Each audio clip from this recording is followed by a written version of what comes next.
આજે ભુજ ઓધોરો મહારાજ વ્યાખ્યાન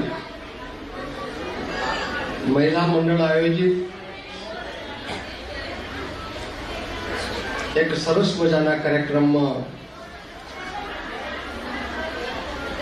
કુટીરમાં બિરાજમાન ઉદ્ધવરામજી મહારાજને આપણે વંદન કરીએ. વ્યાસ પીઠ ઉપર પુનિત મહારાજને પણ વંદન કરીએ. આજના કાર્યક્રમમાં ઉપસ્થિત અમારા મિત્ર ભારતીય જનતા પાર્ટી અબડાસાના પ્રમુખભાઈ શ્રી મહેશભાઈ, ભાઈ બુદ્ધિલાલ, ભાઈ વિનેશભાઈ, ઉપસ્થિત મંચ સૌ મહાનુભાવો, જેને આ આયોજન કર્યું છે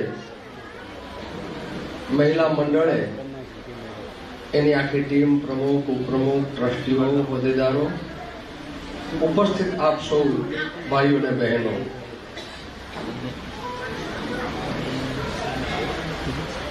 આજના જમાનામાં, આજના સમયમાં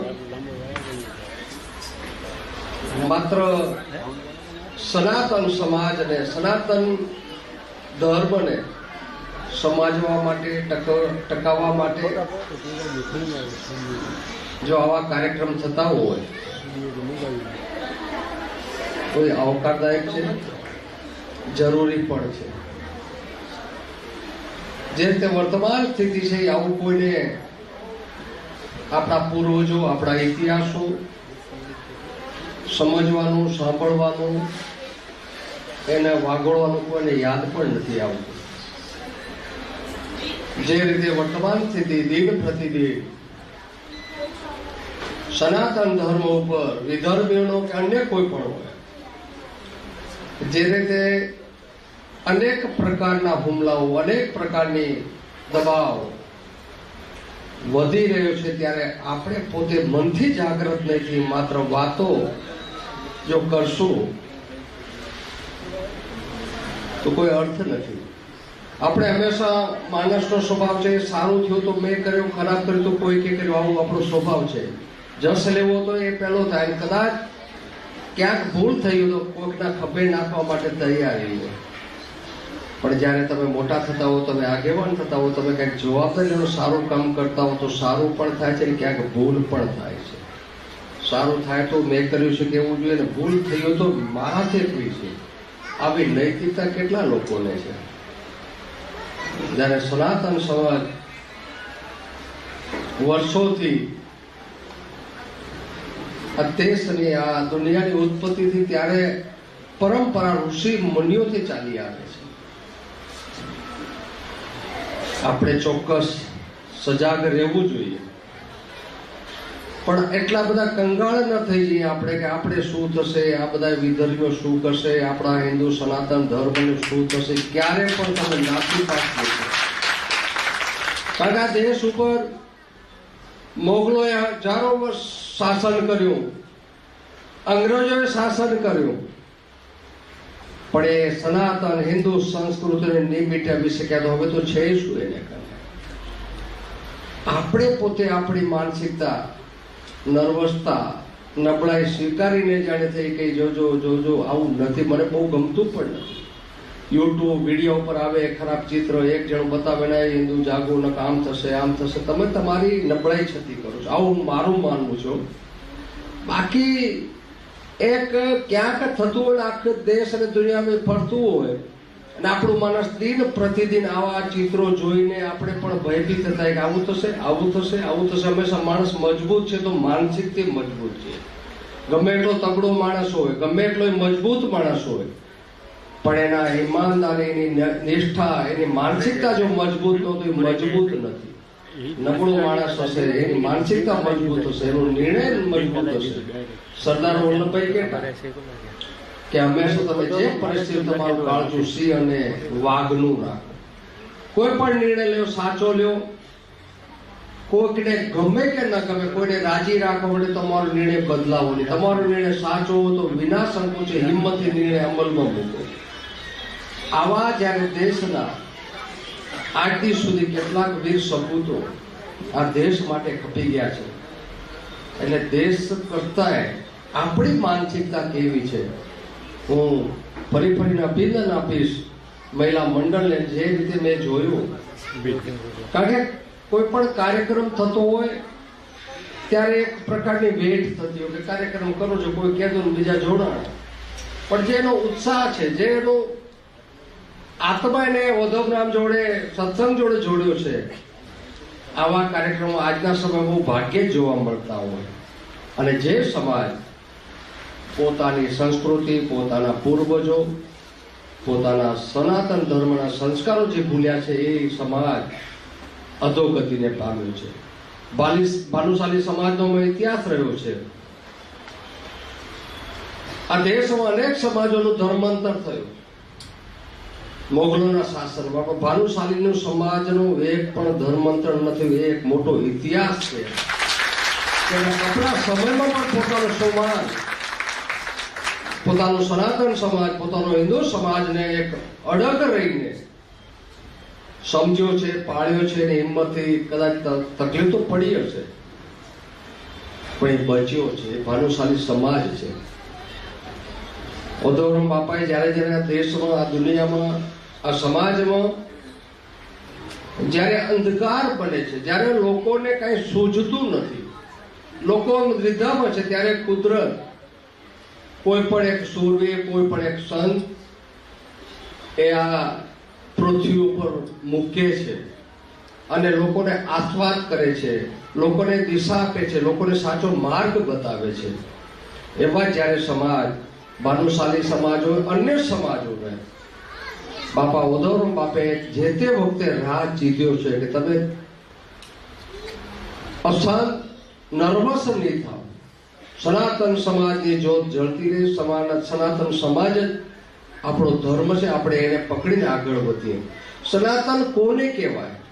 આજે શબ્દ બહુ મોટો વગોવાય છે, પણ કહેવાય કોને? સનાતન એટલે શું? આદિકાળથી જે ચાલી આવતી વસ્તુ સનાતન. સનાતન કોઈ ધર્મ નથી, પણ આપણે આદિકાળથી જે ઋષિ મુનિઓ આપણે સંસ્કાર આપ્યા છે, આપણે વિચાર આપ્યા છે, આપણે સંસ્કૃતિ આપી છે, આ સંસ્કૃતિને આપણે પકડીને ચાલશું. હું નથી મળતો કોઈની તાકાત છે કે તમને કોઈ પરેશાન, હેરાન કરી શકે. આપણે દુઃખી થવું એ પણ મનની વાત છે, સુખી થવું એ પણ મનની વાત છે. હંમેશા મનથી કઠોર બનો, દિલથી દયાળુ બનો. કોઈના માટે દ્વેષ, રાગ નથી આપને, પણ આપણા ઉપર કોઈ એટેક કરે, કોઈ હેરાન કરે તો એને બક્ષો પણ ના જોઈએ. આ સાચા માણસની એક ઓળખ છે. એ કોઈને ગુના વગર રંજાડતો પણ નથી અને કોઈ એને હેરાન પરેશાન કરતો એને છોડતો પણ નથી. આ સનાતનની ઓળખ છે.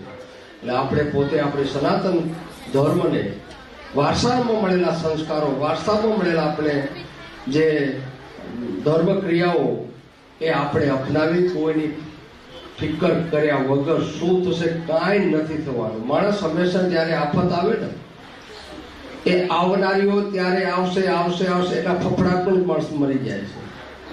એ આવશે ત્યારે લડી લેશું. શું કરો આપણે પ્લાન બનાવીને મનમાં, આપણા મગજમાં ઘૂંટીએ છીએ. બિનદાસ, બિન જરૂરી, પણ સચેત રહેવાની જરૂર છે. ખાસ કરીને દીકરીઓ મોટી સંખ્યામાં બહેનોની છે ત્યારે વર્તમાન સમયમાં આપણે ક્યાં જવું, ક્યારે જવું, કોના સાથે જવું.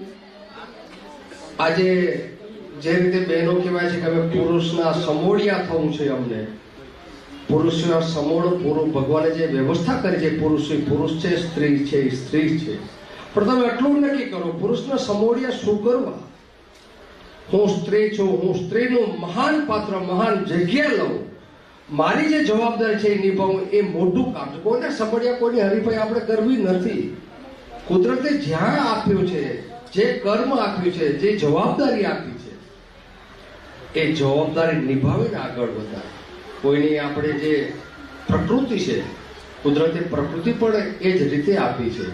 તો આપણે સૌ સાથે મળી આજના કાર્યક્રમમાં મને આમંત્રણ આપ્યું. મેં કીધું હું ચોક્કસ આવીશ અને આવા સરસ મજાના કાર્યક્રમથી જ આવતી પેઢીને આપણા પૂર્વજો શું હતા, આપણા પૂર્વજો શું કરતા હતા, એનું કેવું દિલ હતું, આપણા પૂર્વજોએ જે આપણા માટે વાવ્યું છે, આપણા માટે આપ્યું છે ને, એ તમે કલ્પના નહીં કરો.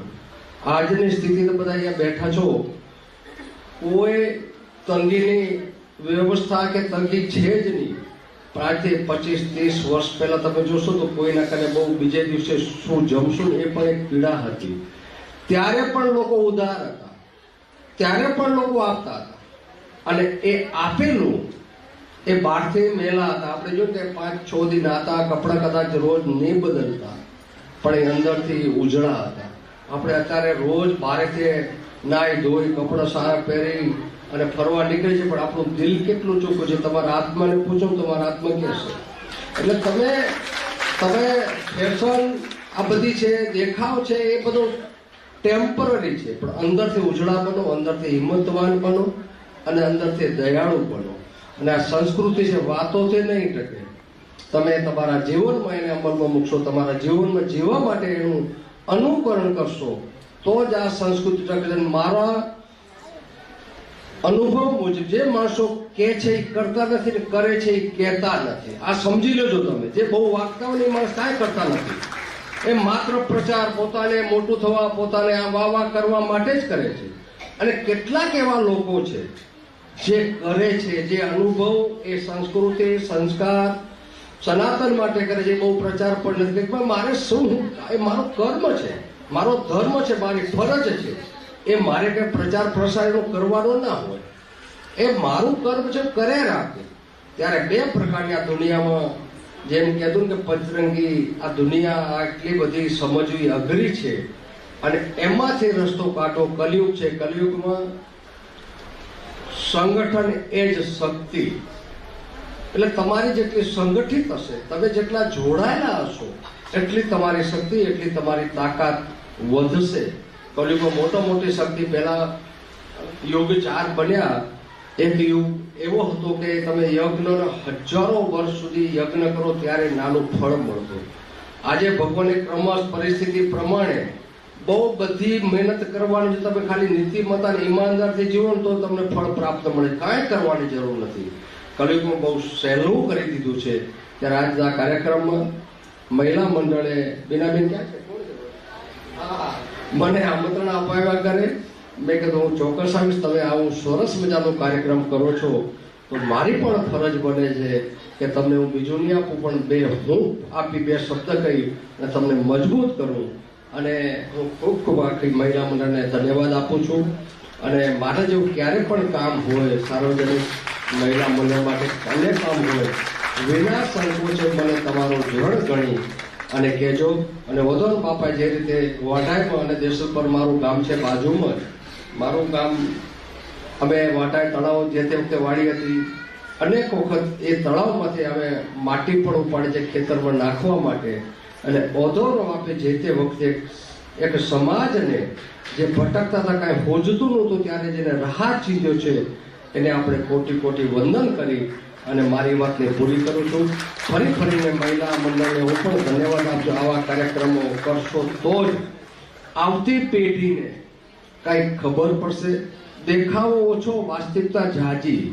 એમાં આર્ટિફિશિયલ ન તો ચાલે, નાનો હોય તો ચાલે, પણ કાર્યક્રમ થશે તો વાયલી પેઢી. મેં જેમ કીધું કે જે સમાજ પોતાના પૂર્વજો અને પોતાના ઇતિહાસ ભૂલ્યા છે, એ સમાજ હંમેશા અધોગતિને સ્થાને ગયો છે.